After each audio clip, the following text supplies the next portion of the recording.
So the guy he's backing, Donald Trump, is not getting fair treatment. The former presidential candidate with us right now. Doctor, everyone knew the rules, and with uncommitted slates and what have you, like we had in Colorado, what you had to do to get them. The rap against Donald Trump is he didn't do anything to get them. What do you think? Well, you know, it's very interesting that people tend to say this is the way the system is, there's corruption, there's game playing, and we just have to accept that. And I say we don't have to accept it. I say we have to fight against it.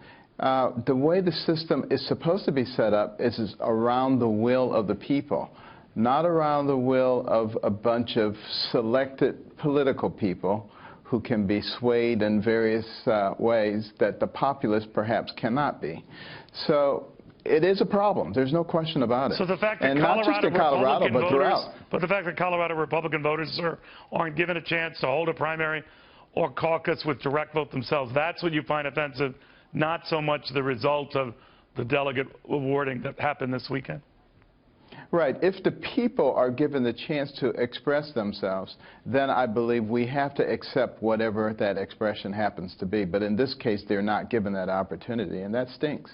Do you ever worry, though, maybe with the best of intentions, Doctor, that every time Donald Trump comes out at the shorter end of the stick, whether it be Colorado, the apportionment of these delegates, or in Iowa, where he lost, or certainly with what happened in Wisconsin, that he gets angry, he starts tweeting, and he starts crying foul?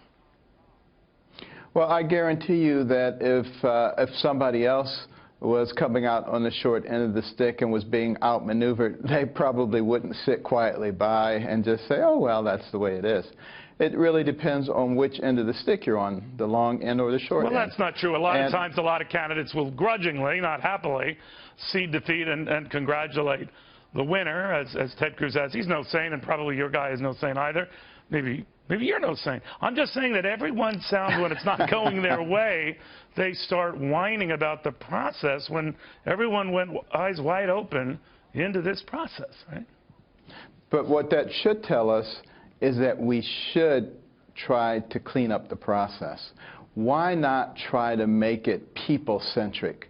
Why not try to get the will of the people? Isn't this country supposed to be of, for, and by the people? We don't have to accept that a bunch of politicians have stepped in and tried to impose their will upon us. Do you think that that process was fair to you? I am not complaining about what happened to me.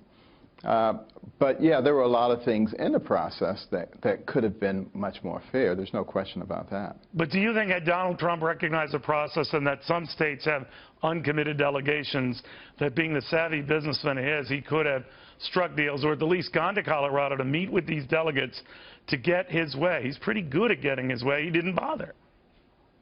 Yeah, in retrospect, you know, perhaps. You know, it's always easy after the fact to come up with the right thing to do. Yeah. But again, I just am concerned about the fact that we even have a situation where we're disenfranchising the people.